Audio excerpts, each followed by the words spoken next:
like they're out there for the offensive line. Obviously, some injuries there has been kind of really thin out there. Yeah, I mean, obviously we've had an injury too.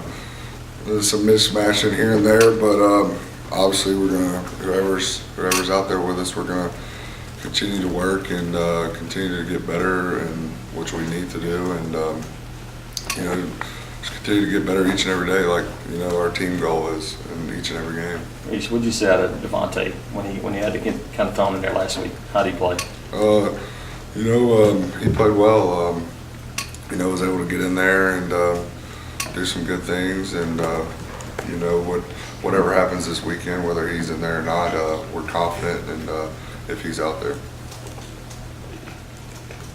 When you look back on last year's LSU game, what stands out about that one for you? I think last year that was a turning point in our season. We didn't play very well in the first half, and we came out in the second half and were able to fight and get back in the game to some extent. And I think it was just kind of a motivating factor for our team moving forward that we had that in us, and that we didn't give up, and we fought to the end of that game. Reese, having not beaten them, how important is it to you to kind of change that before you leave? I mean, it's the game that's here this week, and our goal is to be 5, to win number 5. That's the number, and I mean, obviously in the back of your mind, I mean, that's I think the only team in the SEC I haven't beaten. So that'd be nice, but I mean, it's not about that. It's about being 5-0 and doing whatever you got to do to help this team win to be 5-0. What have you seen so far in the limited, I guess, time you've probably seen LSU from their defensive line and that defense? Oh yeah, pretty savvy group. Looks like your typical LSU defense. Great on the back end and really physical up front. They're a really good team. It's going to be it's going to be really a challenge for us, and we look forward to taking that challenge on and playing a good game.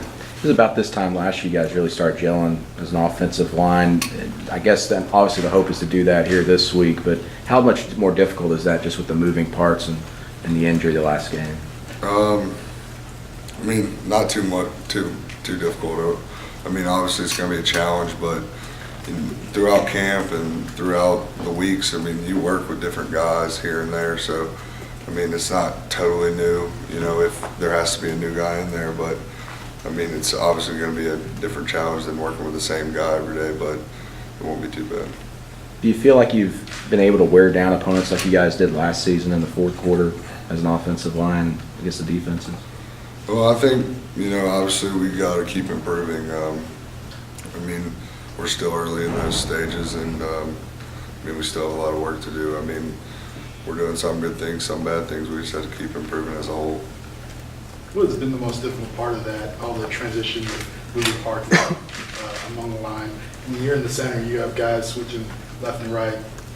The most challenging, I think, part about it is just chemistry. I mean, just working with the same guy every day, and with the offensive line, you have to have 5 guys on the same page and doing the same thing, and knowing how one guy's going to react to this situation and that situation, and you just have to continue to work on that.